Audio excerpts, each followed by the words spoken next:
Le Burkina Faso se fait respecter à l'international en Russie et au Burundi. La Moussa Zungrana a remporté le maillot jaune de la 4e édition du Tour cycliste du Burundi, tandis que Awa Bamogo s'offrait le Grand Prix de la ville de Bujumbura. À Moscou, Zambadi, le Caterpillar, cet autre étalon de la puissance, a fait sensation en powerlifting avec 2 médailles d'or, des étalons dorés reçus par le président du Faso, chef de l'État, le capitaine Ibrahim Traoré.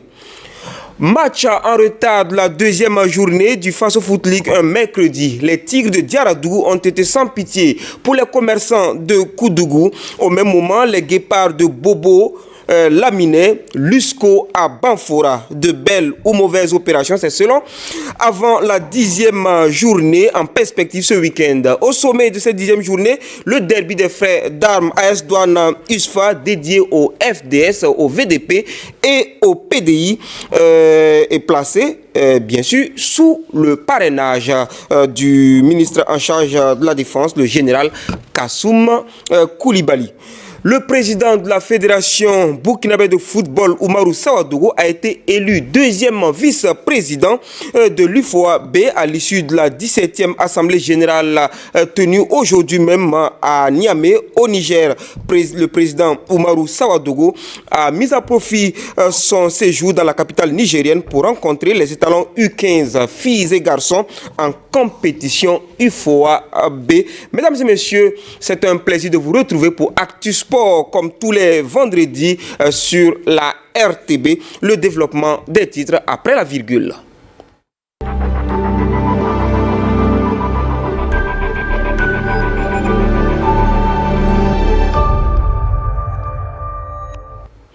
La Moussa Zungrana, Awa Bamogo et Talon du Burkina sont les noms qui ont fait sensation sur les routes du Burundi à l'occasion de la 4e édition du Tour cycliste international du Burundi couru entre le 12 et le 16 novembre dernier.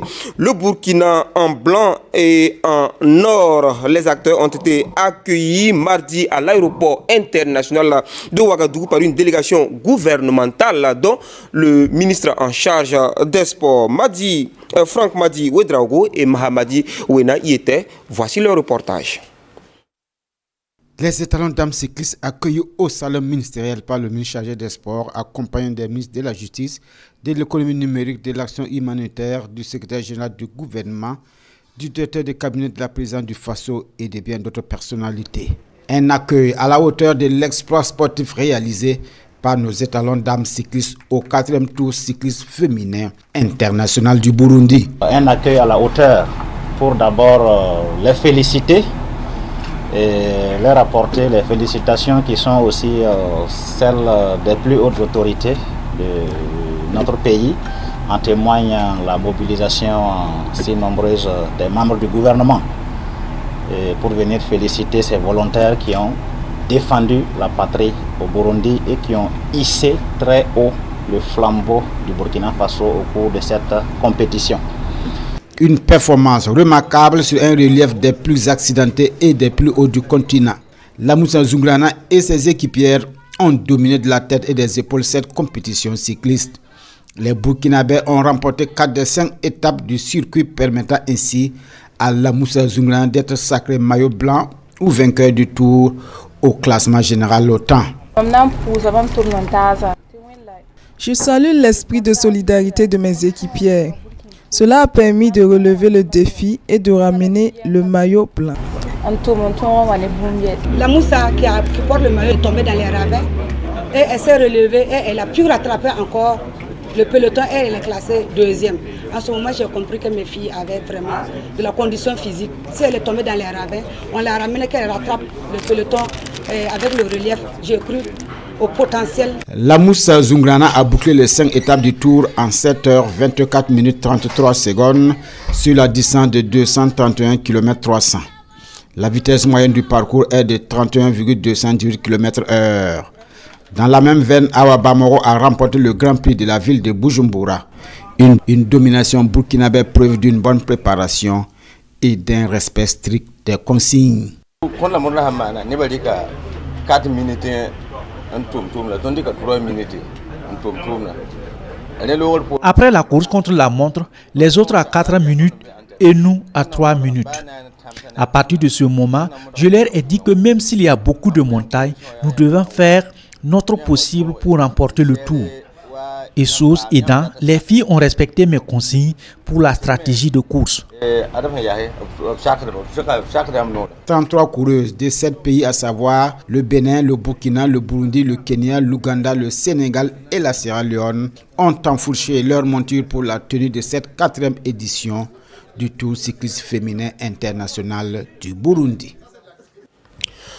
Autre étalon doré, autre accueil, mais au même lieu, Zambadi, le Caterpillar, s'est fait couvrir d'or au championnat du monde de powerlifting dans la capitale russe avec un record à la clé. Le double médaillé d'or en DIPS, en bench press et médaillé d'argent en curl biceps a été accueilli mardi soir par une foule de collègues, d'amis et de fans, et bien sûr Ben Ali Ouedraogo et Salif Ouedraogo, nos reporters qui vous proposent ce reportage. Après avoir conquis le monde au championnat du monde de powerlifting, Zambadi reçoit les honneurs à l'aéroport international de Ouagadougou. Le Caterpillar débarque au bercail avec 3 médailles bien accrochées au cou, dont 2 en or. La première discipline, c'était au niveau de bench press, ce qu'on appelle couramment couché développé. Là-bas, on a eu la médaille d'or. Également, au niveau des dips, on a eu la médaille d'or. Mais au niveau des biceps, on a pris la médaille d'argent par faute de technique, on peut dire. Voilà, on ne maîtrisait pas les règlements tellement. Et puis voilà. Le dernier passage n'a pas été validé. Mais pas que. Le désormais champion du monde en dips et couché développé revient de Moscou en Russie avec 3 records, celui de l'Afrique, de l'Europe et du monde. Le Caterpillar a dompté ses concurrents en seulement 96 heures de compétition. Il a pu arriver à montrer aux yeux du monde que le Burkina Faso est là présent, en tout cas pour tous les domaines, surtout au sport. Ce que nous avons remarqué, c'est de voir les différents concurrents à la fin revenir le saluer. C'est, comme on dit, convaincre vaut mieux que vaincre. Lorsque l'adversaire vient vous féliciter, c'est qu'il admet votre suprématie.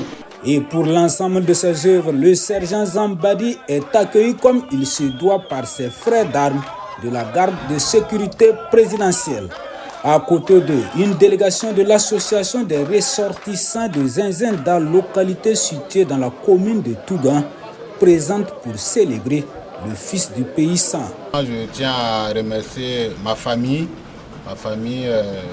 chaque conseil, et à chaque fois prie pour moi pour que le nom du Burkina là puisse flotter vraiment à l'extérieur. Je dédie cette médaille à mes collègues de service, voilà, au front, et ça soit à Ouagadougou partout. Zambadi et son staff comptent bien profiter de ces moments de célébration avant de se projeter sur d'autres théâtres d'opération. Et les heures de gloire des étalons dorés ne sont pas arrêtées à l'aéroport international de Ouagadougou, comme vous pouvez l'imaginer. Ils ont eu le bonheur d'être reçus à la présidence du Faso par le chef de l'État. Le capitaine Ibrahim Traoré a traduit à ses vaillants combattants sportifs Zambadi et étalons cyclistes dames la fierté et la reconnaissance du peuple. Voici le commentaire signé Ibrahim Diallo. Balai de médaillés d'or à la présidence du Faso ce jeudi. Conduite au palais de Koulouba par le ministre chargé des Sports Roland Somda, les étalons cyclistes dames ont reçu les félicitations du chef de l'État, le capitaine Ibrahim Traoré. La Moussa Zungrana a remporté le maillot à la 4e édition du Tour cycliste international féminin du Burundi, couru du 10 au 16 novembre dernier. Sa coéquipière Awaba Mogo a été couronnée reine sur le Grand Prix de la ville de Bujumbura. Nous remercions son Excellence, le capitaine Ibrahim Traoré, chef de l'État, de nous avoir reçus ce matin malgré son calendrier très chargé. Le chef de l'État nous a prodigué des conseils, dit que nous devons être des témoins pour nos sœurs et qu'on n'a qu'à se remettre à la tâche et pouvoir bien pédaler Il a donné des instructions pour qu'on trouve un tour féminin, pour que nous puissions nous exercer, afin que les autres tours internationaux soient encore en jambes, pour encore faire vibrer l'hymne national. Ça soulage les cœurs des VDP et des FDR qui sont sur le front et qu'il a pu suivre certaines étapes. Lui-même, il a vu les difficultés car certaines délégations sont descendues pousser les vélos et marcher même. Et quand on dit qu'on est revenu avec le maillot jaune, il ne peut qu'être fier de nous. Après les dames, le chef de l'État a traduit les félicitations de la nation à l'athlète Zambadi alias le KTE, champion du monde de powerlifting. Les talons a remporté 2 médailles d'or dans les épreuves de soulèvement de hanches et de développé couché, ainsi qu'une médaille d'argent en contraction de biceps au championnat mondial de powerlifting tenu du 14 au 17 novembre dernier à Moscou, en Russie. Cette audience a été l'occasion pour le chef de l'État de réaffirmer sa volonté d'accompagner le développement du sport au Burkina. Il nous a dit beaucoup de choses, surtout le sport qui permettra aux jeunes d'être focus. Et surtout le sport permet vraiment de cadrer les jeunes et pour éviter surtout les mauvaises choses, que ce soit la drogue, que ce soit beaucoup de choses qui vont dérouter la jeunesse. Donc il nous a promis vraiment de pouvoir faire de son mieux pour que ce sport-là aille de l'avant. L'étalon Zambadi ajoute que l'obtention de sa médaille d'or et sa présentation au chef de l'État constituent une avancée dans la promotion du powerlifting encore peu connue au Burkina Faso. Après ce reportage tout droit venu de la présidence, nous recevons notre invité tout droit venu de la Fédération burkinabé de cyclisme. On le découvre après le jingle.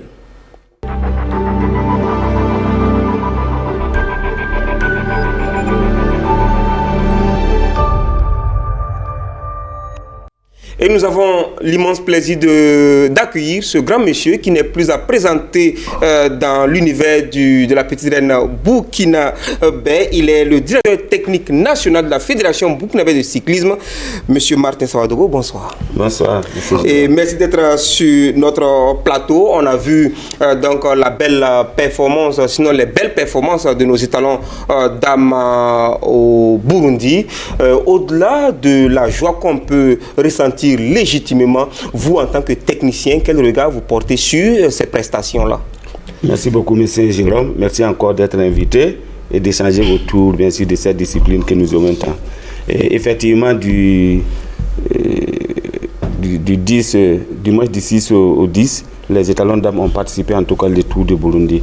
Ils ont en tout cas eu des résultats très satisfaisants, à savoir les gros maillots qu'ils ont remportés, à savoir le maillot jaune, et ensuite le Grand Prix de Burundi, et bien sûr avec des étapes. Et le regard technique que je porte ici, c'est que ce sont des résultats satisfaisants. C'est notre drapeau qui a été relevé. Et c'est effectivement aussi un objectif qu'on est atteint d'attendre, parce que dans le programme de la Fédération burkinabé de cyclisme, nous prenons beaucoup sur le cyclisme féminin. Et à cet égard-là, moi je suis très content parce que c'est un travail qui a été fait un peu à la base et qu'on a essayé de repérer en haut, représenter des étalons avec le relief qu'ils ont eu, vraiment aller faire chanter l'hymne national. Moi je pense que techniquement, ils ont bien fait. Et la préparation, je l'ai bien suivi bien sûr avec les entraîneurs ici avant d'aller. Ils ont bien suivi en tout cas les instructions, les consignes et du coach Sanfo qu'on ne présente plus, un grand sprinter d'antan. Et moi, cette collaboration, cette dynamique-là de collaboration, même à distance, ça a été bien, en tout cas, de façon technique avec moi. Et c'est réellement un bon miroir et pour le cyclisme d'âme. On imagine que ça n'a pas été une partie de plaisir au Burundi. Ça a été une lutte âpre donc, pour pouvoir décrocher ces maillots-là. Alors, comment cela a été possible quand on sait qu'il y a des cyclistes d'âme venus d'un peu partout avec de bons niveaux? C'est vrai. Du moins, les équipes qui étaient venues, c'était quand même des grandes équipes. Je vais parler du Kenya, je vais parler bien sûr du Bénin aussi, qui n'est plus à présenter, bien sûr même Burundi, etc. Mais je crois que si vous regardez celles qui ont représenté le Burkina Faso, c'est quand même des combattantes. Voilà, si vous prenez la Moussa, elle est championne nationale. Et si vous prenez Awa Bamoro, quand même qui a bénéficié même d'un stage en Belgique, et même sur des points a été qualifié pour les JO. Et ça, Et c'est quelque chose qu'il faudrait signaler parce que ce n'est pas une invitation, c'est au regard de ses performances sportives. Et sur le plan national, ensuite, c'est qu'ils ont eu au niveau des championnats et autres qu'il a été qualifié. Donc c'est pour dire que quand même, au niveau du cyclisme féminin, nous, on peut quand même s'en réjouir. Et je ne parle pas aussi de Guissou, sans oublier bien sûr Guissou et ensuite les Dabinga. Et je crois que ce sont... c'est vrai que le terrain n'était pas sur les terrains, mais ce sont des combattantes. Ce sont des filles vraiment très très aguerries et pour des hautes compétitions. Voilà des combattantes, hein, on va dire maintenant quelles sont les perspectives réelles qui s'ouvrent à elles, pour ne pas dire au cyclisme féminin version au cyclisme burkinabé version féminine. Oui, c'est vrai. Depuis longtemps, vous savez que nous sommes dans la dynamique bien sûr du développement et de la promotion du cyclisme féminin. Et il y a des perspectives pour elles, notamment dans le programme de la Fédération burkinabé de cyclisme, on a suscité les différents clubs à créer des catégories dames. Ils l'ont fait, mais ce n'est pas suffisant. Il y a au moins 20 clubs qui ont des catégories dames. Et on atteste aussi, comment on appelle, les compétitions. Et quand on organise les compétitions, les différentes compétitions hommes, en tout cas, ils viennent et puis nous faisons comment on appelle, des compétitions, des levées de rideaux. Et ensuite aussi, on a commencé à faire même des compétitions, si vous voulez, exclusivement dames. Vous avez vu tout de suite à Dédougou, c'était exclusivement dames que la SND a organisé et ça, c'était bien. Donc, la base des clubs, il faut les créer, il faut les donner des compétitions. À cela, il faut bien sûr ajouter ce qu'on appelle des stages individualisés pour ces dames-là. Mais en même temps, M. Sawadogo, le paradoxe est qu'on n'a pas vu les dames donc sur le dernier tour cycliste international du Faso. C'est vrai, en 2021, effectivement, il y a eu cette initiative-là, là où ils ont en tout cas donné des étapes au cyclisme féminin. À savoir, je pense, c'est Dédougou, c'était Nouna, c'était Bobo, Tenkourgo et puis Ouadrou, et qui a vu la victoire, bien sûr, de Bamoro. Je crois que c'est une histoire d'organisation. Et on n'a pas pu l'organiser, mais ce n'est que partie remise, parce que c'est pas facile d'organiser le tour, surtout un tour pour l'organiser en 2.2, c'est une grande organisation, comme ce que Burundi a fait. Le Burundi a organisé ce tour-là, c'est de 2.2 ICI. Alors que ce que nous organisons ici, dans les derniers tours, c'est les données des compétitions. C'est vrai, c'était international, mais c'était des indices. Et moi, je pense qu'avec la volonté politique, et ensuite le dynamisme aussi de la fédération et l'accompagnement bien sûr des partenaires, on va pouvoir en tout cas revenir bien sûr sur ces organisations au niveau de nos tours cyclistes. Dynamisme de la fédération, cela a permis à M. Amédée Béréwoudou de rebeloter à la tête de la fédération burkinabé de cyclisme pour un nouveau bail de 4 ans. Alors, quels sont les grands défis qui se présentent au cyclisme burkinabé de façon générale pour les 4 prochaines années? C'est vrai que M. Bendourou, en tout cas Amédien Samédé, a été réélu. Félicitations à lui. Et félicitations surtout aux différents acteurs qui ont parlé le même langage. C'est ça que réellement il faut souligner. Parce que le plus souvent, les votes, c'est des tensions et tout, vous en connaissez. Mais ici, presque tout le monde du cyclisme a parlé le même langage, qui a vu bien sûr la victoire de M. Bendourou. Les perspectives, il a donné comme priorité la relève, le cyclisme féminin, les stages et beaucoup de compétitions. Et ensuite aussi l'acquisition des infrastructures. Donc autant de batteries, bien sûr des projets qui sont là, étalés pour les 4 ans, que je pense que c'est le début. Et nous allons nous asseoir, voir dans quelle mesure nous allons trouver les moyens et pour la mise en œuvre bien sûr de ces projets-là. Alors nous allons vous dire chaleureusement merci d'être passé sur ce plateau. Je rappelle que vous êtes M. Martin Sawadogo, directeur technique national de la Fédération burkinabé de football. Vous restez avec nous pour la suite de cette édition. Eux aussi ont été reçus par le chef de l'État malgré leur dernière prestation largement en deçà des attentes, qualifiées pour la CAN Maroc 2025, mais battus par le Sénégal et le Malawi sur leurs deux dernières sorties. Les étalons ont fait un tour au palais de Koulouba. Le président du Faso a tenu à encourager ses hôtes du jour pour les futures batailles. Le début d'une journée d'audience de sportifs à la présidence du Faso avec Ibrahim Diallo. Au cours de cette rencontre avec l'équipe nationale qualifiée pour la Coupe d'Afrique des Nations 2025 au Maroc, Le chef de l'État s'est réjoui des efforts consentis par l'encadrement technique, le ministère en charge des sports et la Fédération burkinabé de football pour amener la cohésion au sein de l'écurie étalon. Aux joueurs qui reviennent d'une défaite contre le Malawi, le président du Faso a prodigué des conseils. Actuellement, tout le monde est combattant. Et à chaque fois que nous entreprenons quelque chose, c'est l'esprit de combat. Vous l'avez prouvé durant beaucoup de matchs, tout le parcours de cette qualification. S'il y a une chose qu'un combattant doit avoir en tête, c'est la confiance en soi. Alors il ne faut pas voir les petites erreurs qui peuvent arriver, des défaillances par moment, et perdre confiance en soi. Je vois beaucoup de gens qui ont le visage baissé ce matin parce qu'ils ont eu à faire des erreurs au cours du match. Ce n'est pas la bonne posture. Il n'y a pas à se décourager, à déprimer, ou tomber, se coucher et ne pas pouvoir se relever. Je veux que vous vous mettez dans la peau du combattant. Ce n'est pas toutes les batailles qu'on remporte, on perd souvent. Mais l'essentiel, c'est de prendre conscience de qu'est-ce qui n'a pas marché, réarticuler et se lancer, et ne jamais s'arrêter. Le président du Faso a par ailleurs apprécié l'esprit collectif qui prévaut sur le terrain. Toutefois, le chef de l'État déplore l'absence d'un percuteur, ce leader et meneur d'hommes capable de catalyser toutes les énergies pour venir à bout de l'adversaire. J'ai vu le match contre le Sénégal et je disais que j'ai beaucoup apprécié parce que là, on commence à voir qu'il y a une équipe, il y a un bloc. Parce que ce qui était recherché dans cette phase de transition, si je peux dire, dans l'équipe, c'était cette cohésion-là et je pense que ça y est. Le staff technique, vous êtes à féliciter. Et réussir à ramener les gens au fur et à mesure autour de l'essentiel, c'est très bien. Et je vous invite à continuer dans ce sens-là parce qu'on a besoin d'une équipe. Il y a quelque chose aussi que je vais demander en tant que profane à l'entraîneur. Il vous fait un percuteur. L'arme est là, mais il y a un percuteur qui manque. Le capitaine Ibrahim Traoré a en outre invité les étalons à se préparer dès maintenant pour la CAN pour ne plus décevoir. La patrie ou la mort, ce n'est pas un mot. C'est la patrie ou la mort. Nous vaincrons et nous devons vaincre, coûte que coûte. Dans cette guerre, j'attends quelque chose de grand de vous. Capitaine, on prend l'engagement ensemble aujourd'hui. C'est compris, non? Merci beaucoup et bonne chance à tous. Les étalons, par la voix de leur capitaine, ont remercié le président du Faso pour le soutien et pris l'engagement de donner le meilleur d'eux-mêmes pour les prochaines compétitions. Nous sommes très heureux d'être ici parmi vous ce matin.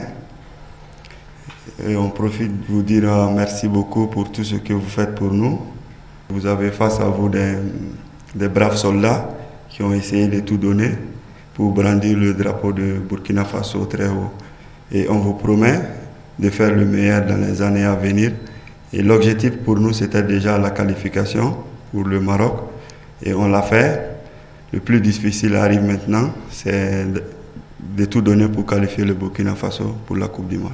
Le ministre chargé des Sports a également pris l'engagement de travailler avec ses collaborateurs pour remporter les futures batailles. Rendez-vous en mars 2025 pour Burkina Faso-Djibouti et Guinée-Bissau-Burkina Faso comptant pour les 5e et 6e journées des éliminatoires de la Coupe du Monde 2026. Bien entendu, Ibrahim Diallo, rendez-vous est pris. Cette autre bonne nouvelle qui nous vient des bords du fleuve Niger, le président Oumarou Sawadogo de la Fédération burkinabé de football a été élu deuxième vice-président par ses pairs de l'UFOAB à l'issue de la 17e Assemblée générale de la structure. Dans l'après-midi, le président Sawadogo est allé encourager les étalons des U15 filles et garçons qui ont participé au tournoi UFOAB de leur catégorie. Les étalons U15 filles et garçons justement ont franchi le premier tour de la compétition. Les filles ont battu leurs homologues du MENA U15 5-0 avant de s'incliner 1-2 devant le Ghana. En demi-finale, elles ont été battues par le Bénin par 3 tirs au but à 2. Le match pour la 3e place sera ce samedi contre la Côte d'Ivoire à 8h heure de Ouaga. Et les garçons ont eu pratiquement le même parcours, victorieux sur le Niger 1-0. Ils ont fait jeu égal 1-1 contre le Ghana avant de tomber 0-2 contre le Bénin en demi-finale. Pour la 3e place, ils seront face au Ghana pour la 2e fois. Et les étalons locaux qui sont en regroupement pour préparer le dernier tour qualificatif pour le championnat d'Afrique des Nations 2025. Les étalons seront en double confrontation face aux éléphants locaux de Côte d'Ivoire en fin décembre. La phase finale du CHAN, c'est du 1er au 28 février 2025 au Kenya, en Ouganda et en Tanzanie. La Ligue de football professionnel a réaménagé le calendrier du Faso Foot en tenant compte de cette donne à compter de la 11e journée. Et on a joué pour le compte de la deuxième journée en retard mercredi à Koudougou et à Banfora. La SEC est retombée dans la défaite avec une correction subie face au RCB 03 sur ses propres installations. Le reportage porte la plume d'Alain Didier Compaoré. Une scène rarissime au stade municipal de Koudougou. Alors qu'ils étaient venus très nombreux, les supporters de l'ASEC de Koudougou quittent le stade avant même la fin de la rencontre ASEC-RCB. La cause, les jaunes et noirs de la cité du Cavalier Rouge boivent du noir dans ce match en retard de la deuxième journée du Faso Foot. Ce soir, je n'ai pas reconnu vraiment mes garçons. Voilà, ils étaient trop timorés ce soir, je n'ai pas du tout compris. Même moi, la fois passée, on a gagné le match par le milieu du terrain et puis vraiment l'engagement de la défense. Mais ce soir, tous les deux comportements ont un peu peiné, si vous avez vu. Les peines commencent dès le coup d'envoi. À la 36e seconde, sur une double erreur défensive, Mahamadi Diallo ouvre le score. Le but le plus rapide du championnat jusqu'alors.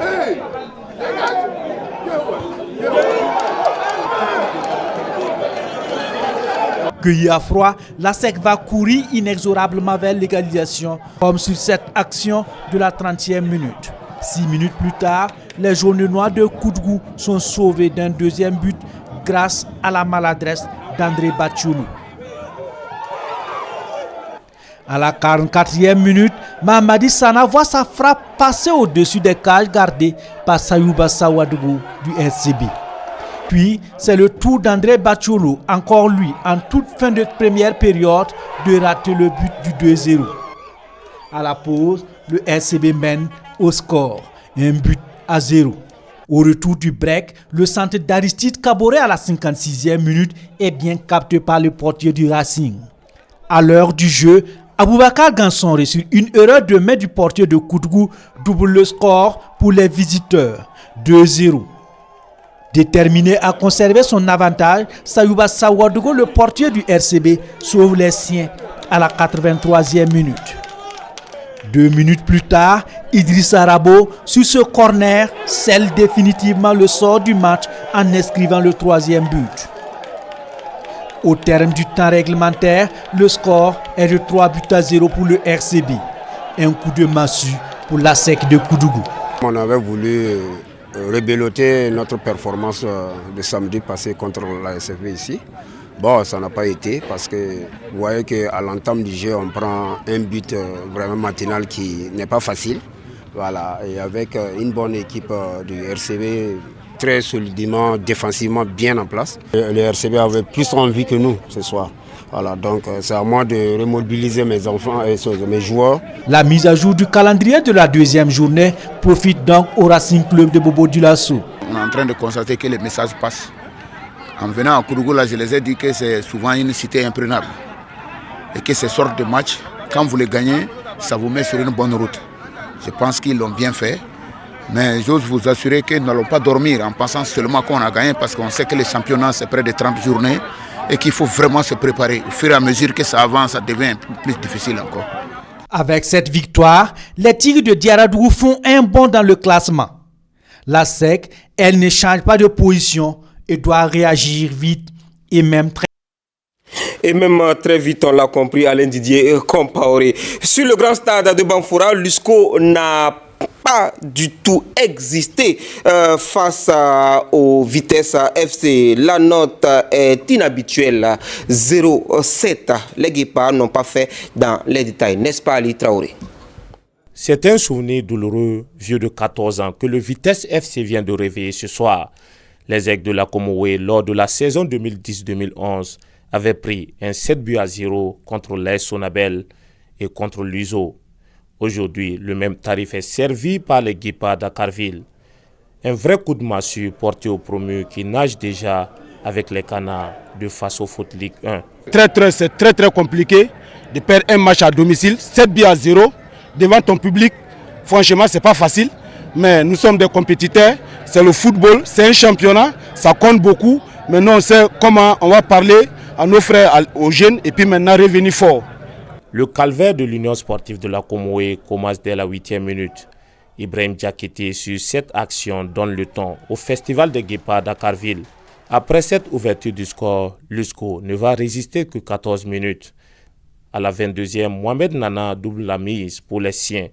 Et 6 minutes après, Papis Ouattara va éteindre littéralement le moral des locaux avec ce 3e but. Impuissants, les ailes qui ont pratiquement perdu leurs ailes encaissent un 4e but. La faute à Ibrahim Diakité bien inspiré qui signe son doublé de la soirée. L'atmosphère est irrespirable pour l'USCO qui peut s'en remettre à l'arbitre pour mettre une pause à sa souffrance. À la reprise, le Vitesse FC appuie sur l'accélérateur et creuse plus l'écart à la 51e minute. Eric Nana sur cette action participe à la fête. Il sera imité par l'homme providentiel de cette soirée, Ibrahim Diakité, qui inscrit le 6e but à la 59e minute. Assami Sansandan parachève le festin avec ce 7e but à la 80e minute. 7-0 s'il vous plaît. La note est salée. Le naufrage est sans appel. Oui, comme on a commencé, première journée, on avait marqué aussi 5, deuxième journée 2 et depuis là, on n'avait plus gagné. Bon, ça c'était prévu pour le 3e match. Peut-être qu'il fallait repasser par le 3e match pour avoir une victoire et puis continuer le chemin. Bon, on a toujours été positif. Puis même quand tu prends les matchs qu'on perd, ça manque peu. On domine les matchs, on a des situations pour scorer, on ne scorait pas. Maintenant, on a gardé vraiment les pieds sur terre, on a continué à travailler. Et après cette victoire, ça va nous donner plus de morale, plus de confiance pour continuer vraiment la suite. Cette lourde défaite aura sûrement des conséquences sur la suite du championnat. À l'USCO de savoir se relever pour ne pas sombrer totalement. Et déjà la suite, c'est ce week-end et un match de afterwork à Ouagadougou au stade municipal Issoufou Joseph Konombo. Le Real du Faso a pris le dessus sur le RCK, 1-0 pendant que Raïmo prenait donc une précieuse victoire sur l'étoile filante de Ouagadougou au stade Oubi de Bobo Dioulasso sur le score d'1-0. La suite de cette 10e journée, ce samedi 23 à partir de 15h30 à Asfa Yenenga, Vitesse FC au stade municipal Issoufou Joseph Konombo. Sporting Cascade qui reçoit le Racing Club de Bobo au grand stade de Banfora. Majestic également qui reçoit la SEC de Koudougou à Zignare. Salitas AS Sonabel, c'est sur le terrain de l'USFA à Ouagadougou. Dimanche 24 novembre, donc pour la clôture de cette 10e journée, vous aurez le choc au sommet de cette 10e journée. AS Douane USFA à vivre en direct et en intégralité sur les antennes de la radiodiffusion télévision du Burkina, sur les plateformes numériques et également sur Radio Burkina. Donc un match placé sous le parrainage du ministre en charge de la Défense, le général Kassoum Koulibaly, et dédié au FDS, VDP et PDI, donc qui ont besoin de vos soutiens en vous déplaçant donc au stade municipal Issoufou Joseph Konombo de Ouagadougou ce dimanche à partir de 15h30. Coup d'envoi. Et l'autre rencontre pour clôturer cette 10e journée, c'est donc à Bobo Dioulasso au stade Woubi, ASFB, l'ASFB donc qui reçoit l'USCO, qui espère se remettre de ce naufrage collectif de la 2e journée disputée donc en rattrapage mercredi dernier. Et football dans nos régions et à Manga, lieu de rencontre par excellence des fonctionnaires du Burkina, du moins pour 3 jours. Du 19 au 21 novembre, la cité de l'Épervier a été le théâtre des joutes de la 4e édition de la Coupe interrégion du ministre des Sports. Au menu des compétitions de la pétanque, du football, du Scrabble et du jeu de dames. Après 3 jours de compétition, c'est la région du Nord qui se frotte les mains après avoir fait main basse sur 4 trophées. Les détails avec Césaire Carrefour et Maria Ouattara. Tout vient à point à qui sait attendre, dit l'adage. La région du Nord récolte ce jour les fruits de sa longue attente. 4 ans qu'elle se fait souffler le précieux sésame dans ces joutes qui l'opposent aux autres régions du Burkina. Et cette année est finalement la bonne. Et de quelle manière? Les Nordistes repartent ce soir avec ni plus ni moins que 3 des 4 trophées mis en jeu et un indéniable sentiment de fierté. Bon, ils ont l'habitude en tout cas de se retrouver à la direction régionale des sports pour s'entraîner. 3 trophées sur 4. Il faut dire que vraiment c'est vraiment la joie qui nous anime dans l'instant T.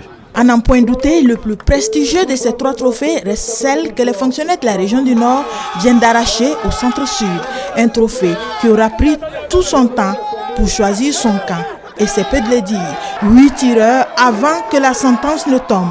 Les Bleus ramènent la coupe du Maracana à la maison. On avait à cœur de venir remporter ce trophée-là ce soir parce qu'il y a 3 ans de cela, comme vous l'avez dit, on a perdu en finale et ça nous a fait vraiment mal.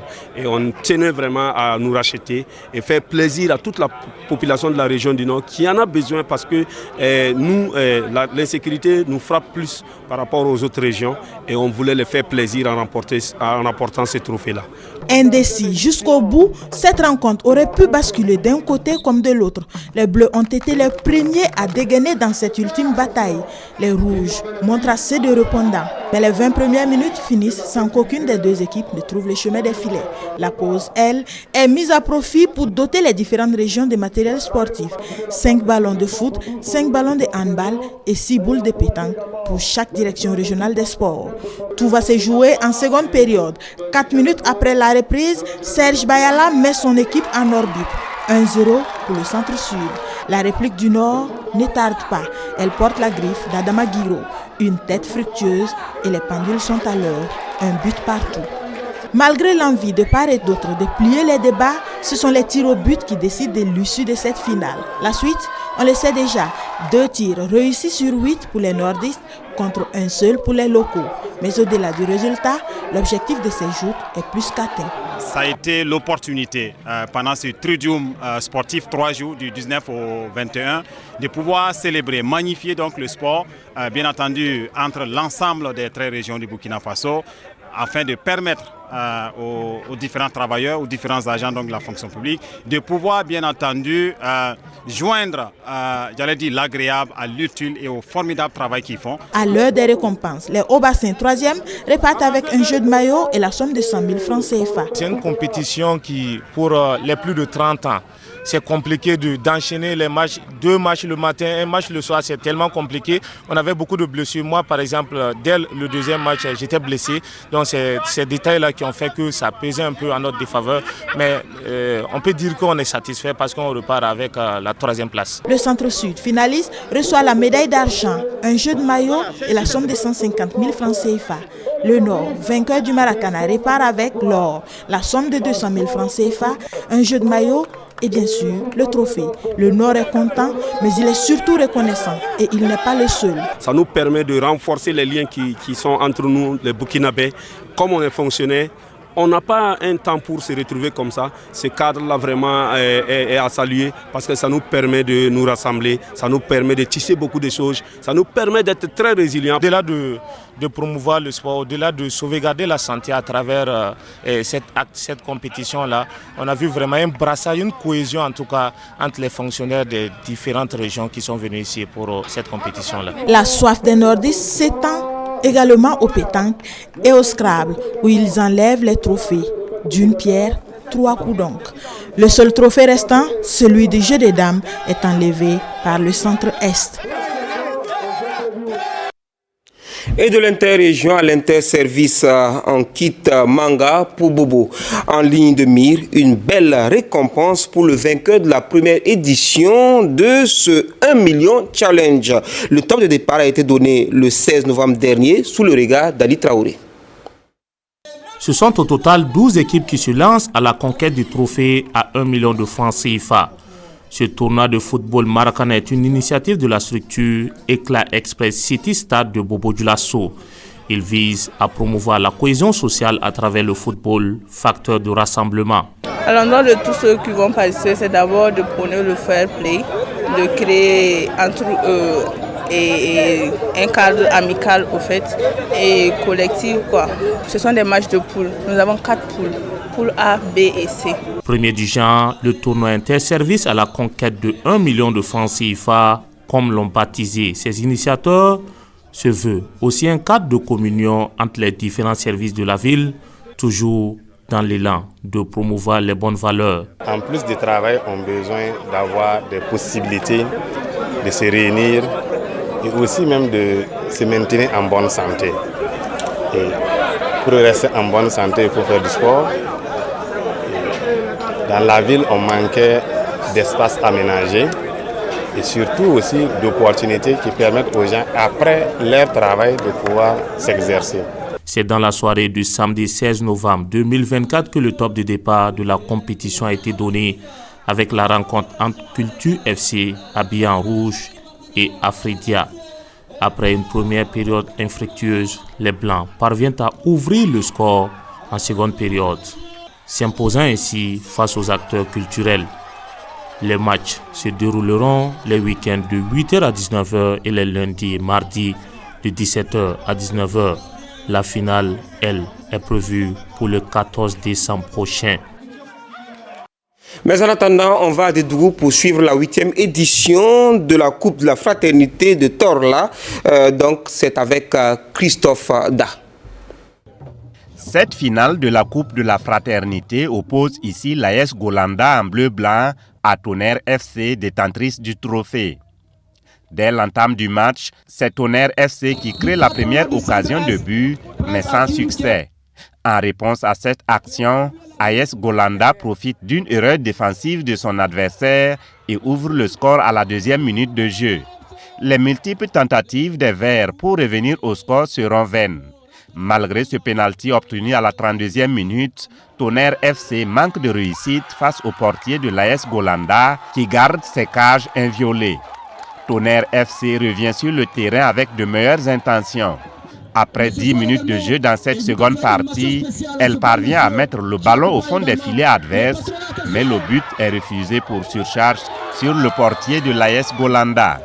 Le coup de sifflet final intervient sur ce score d'1-0 en faveur de AS Golanda qui remporte par la même occasion cette 8e édition de la Coupe de la Fraternité de Torla. Pour les organisateurs de cette compétition, c'est un pari réussi. On doit chercher la cohésion dans les différentes communes. C'est ce qui m'a motivé à appeler les 4 communes pour qu'en tout cas on tisse cette lien de fraternité. Mais aujourd'hui, vous voyez, en tout cas, cette joie sur le visage de tout le monde. Et en toute sincérité, moi j'ai un homme comblé de joie aujourd'hui. C'est parce qu'il y a la paix aujourd'hui que nous jouons ce tournoi. Sans la paix, il n'y aura pas cette fraternité. Donc, nous sommes contents et nous remercions tous ceux qui sont venus des 3 provinces de la région du Centre-Est soutenir cette 8e édition de la Coupe de la Fraternité. Aussi, nous prions que la 9e édition se tienne dans la joie et la sécurité au pays. La Coupe de la Fraternité, comme son nom l'indique, vise à mobiliser les filles et fils de la localité autour du ballon rond. Un esprit salué ici par l'autorité qui félicite les organisateurs pour leur rôle dans l'édification du tissu social à travers le sport. Le football, c'est facteur de cohésion. Je souhaite que, à l'issue donc de ce match qui s'est très bien passé, que cette population reste soudée. Nous avons besoin que cette population soit soudée afin que nous puissions ensemble former un bloc contre l'hydroterrorisme. Au titre des récompenses, l'AS Golanda, équipe victorieuse, repart avec un jeu de maillot, un ballon, une enveloppe de 150 000 francs CFA, des médailles en or, en plus du trophée. L'équipe perdante Tonnerre FC se console avec un jeu de maillot, un ballon, une enveloppe de 100 000 francs et la médaille d'argent. Tangiga FC et Torla FC, classés respectivement 3e et 4e, ont reçu des primes d'encouragement. Les regards sont désormais tournés vers la 9e édition en 2025. Et vous l'aurez noté, nous étions plutôt à Torla, dans la commune de Garango, dans la région du centre-est. L'association des pêcheurs à la ligne de l'Ouest a organisé le week-end dernier une compétition sur le canal du barrage de Samandeni. 17 pêcheurs venus de Ouagadougou, de Houndé et de Orodara ont pris part à cette pêche de compétition. L'on retiendra que c'est Sénitième Touré de Ouaga qui rentre avec la Maison d'or qui récompense le meilleur, Ali Traoré. Et de 2 pour l'association des pêcheurs à la ligne de l'Ouest. À l'initiative de cette structure, 17 pêcheurs venus de Ouaga, Houndé, Orodara et Bobo Dioulasso sont présents ici, dans le canal du barrage de Samadeni. Ils montrent ici leur savoir-faire pour séduire le jury avec en ligne de mire la maison en or. Aller à la pêche, c'est une passion. La pêche à la ligne, c'est une passion et nous sommes nombreux à pratiquer ce sport. Donc nous nous sommes dit que c'était bien que nous nous organisions en association pour mieux se comprendre, pas uniquement pour la pêche sportive, surtout prôner pour la protection de l'environnement et aussi la protection des berges, des cours d'eau et aussi porter de la sensibilisation pour tous ceux qui utilisent les plans d'eau pour que nous puissions nous être contents en allant pêcher et que nos plans d'eau aussi puissent vraiment rayonner. La Maison en or est une compétition qui vise à promouvoir la pêche ici au Burkina Faso. Au-delà de cette promotion, c'est un cadre de brassage entre les adeptes de ce sport afin de favoriser la cohésion, gage de paix. Et après une partie âprement disputée, c'est Sénitième Touré de Ouagadougou qui repart avec la Maison en or. Il est suivi de Inoussa Zungrana et de Wenpanga Sempore, tous de la même ville de Ouagadougou. Très content, très ému. Bon, c'est la pêche, c'est l'activité sportive que beaucoup de personnes aiment. Donc c'est un grand plaisir pour moi. Je ne sais pas comment s'exprimer, mais c'est la joie totale. C'était vraiment une journée très riche en couleurs. Voilà, donc nous avons eu droit en tout cas à une participation active de la part des pêcheurs. Je pense que les pêcheurs à la ligne étaient au nombre de 18. Alors donc à l'issue de cette journée, c'est vraiment une satisfaction totale. Au tableau des récompenses, tous les participants reçoivent des primes d'encouragement. Les 5 meilleurs empochent du matériel de pêche et des enveloppes financières. Et le premier repart avec le trophée. Il faut noter que la première édition de ce concours de pêche a eu lieu en 2021 à Sungalo-Daga. Merci à toute l'équipe de réalisation. Merci à vous de nous avoir suivis depuis chez vous. Bon week-end sportif à toutes et à tous. Bonsoir.